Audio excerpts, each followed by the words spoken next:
If you're considering downsizing in Santa Barbara in 2026, one of the most important questions to answer is this: what will it actually cost me to move?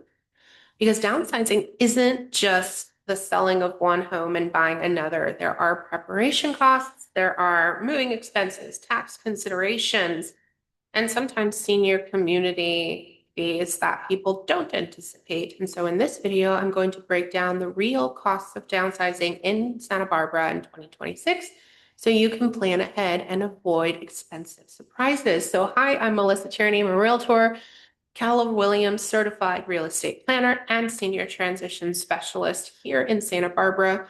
I've worked with seniors and their families for many years now to help them strategically transition into that next phase of retirement life. And downsizing is one of the most common decisions people face after living in their homes for decades. So when done correctly, downsizing can unlock equity, simplify life, and support long-term financial planning. But the key is understanding the full financial picture before you sell. So the first cost many homeowners encounter when downsizing in Santa Barbara is preparing the home for sale. And most homes that have been lived in for 20, 30, 40 years benefit, especially those, they benefit from some level of preparation before they hit the market. And these things can include interior painting, landscaping, lighting repairs, flooring updates, definitely some professional staging. In Santa Barbara, preparation costs can range pretty widely depending on the home. For smaller projects, homeowners may spend anywhere from 5 to 15,000. For larger homes, I've seen anywhere from 20 to $80,000. I mean, there's really no one size fits all here. But the reason many sellers choose to invest in this preparation is simple. In our competitive market, presentation significantly impacts the final sale price. So the next category is moving and transition costs. And for seniors who have lived in the same home for decades, moving can involve much more than just packing a bunch of boxes.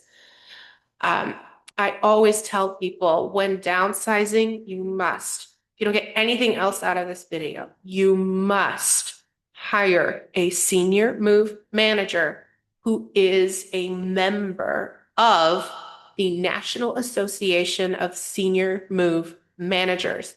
These are trained professionals who are trained to look for things that most people miss. They will help sort, organize, and coordinate the entire transition process. They are worth their weight in gold. Typical costs will include, they will hire the moving company. So you don't hire the moving company, you just hire them, pay their deposit, and get out of their way. They will hire the moving company, and that can cost anywhere from, it just depends, $3,000 to $10,000, depending on distance and volume. I've seen it, $20,000. It just depends, but they will pay for the moving company. Packing services can range depending on where somebody is going, from $1,500 to $5,000 if they're going into a smaller studio, or up to $10,000. Factor in storage units if there isn't on-site storage at the local retirement community, or maybe they have an external storage unit. Those can be anywhere from $200 to $500 per month if needed.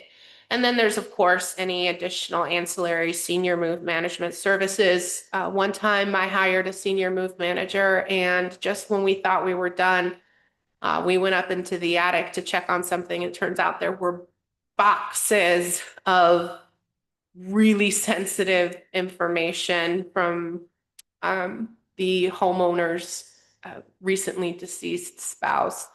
So we had to hire a professional shredder and get everything shredded on site to keep that information secure. So you never know what you're going to come up with, but these professionals, bottom line, are incredibly helpful when it comes to helping families to navigate small, medium, or even large size households with decades of belongings stuff. Another important piece of the downsizing equation is the cost of the next home. And some people move into a smaller house or maybe a single level condominium. Others choose senior living communities or retirement residences. And depending on which type of community, costs can vary significantly. I actually have a PDF on my website that you can download on some of the costs of the local communities here in Santa Barbara. But depending on the type of community, costs can vary very significantly. So some communities operate on a monthly rental model. Here locally, you're going to have Grand Vita, Villa Santa Barbara, Wood Glen Hall. Those are going to be your monthly rentals. Others require a buy-in deposit that can range from tens of thousands to several hundred thousands, even in the $1 million range. And some will even put you on a payback amortization schedule.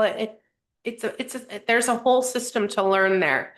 But the key is understanding how your home equity fits into that next phase of housing. And so many Santa Barbara homeowners find that downsizing actually allows them to free up substantial equity while still maintaining a comfortable lifestyle. And that's why it's so important to be working with a financial planner who understands these concepts as well.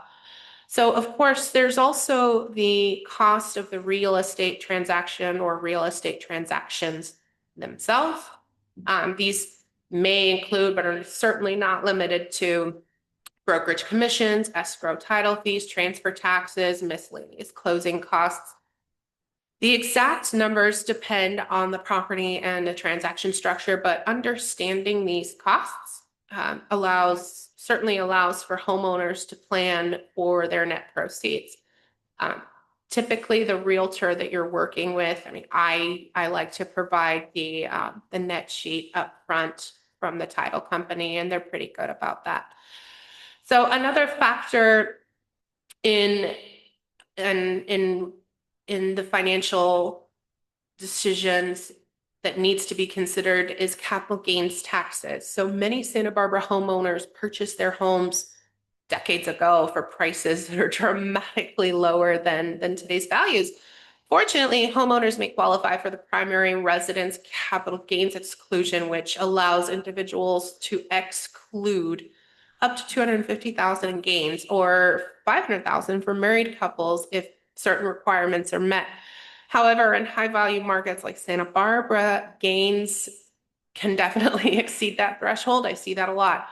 That's why working with the appropriate tax professionals and an appropriately certified real estate planner like myself before listing the property is often a critical step in that planning process. So the biggest mistake people make when downsizing is not planning far enough in advance.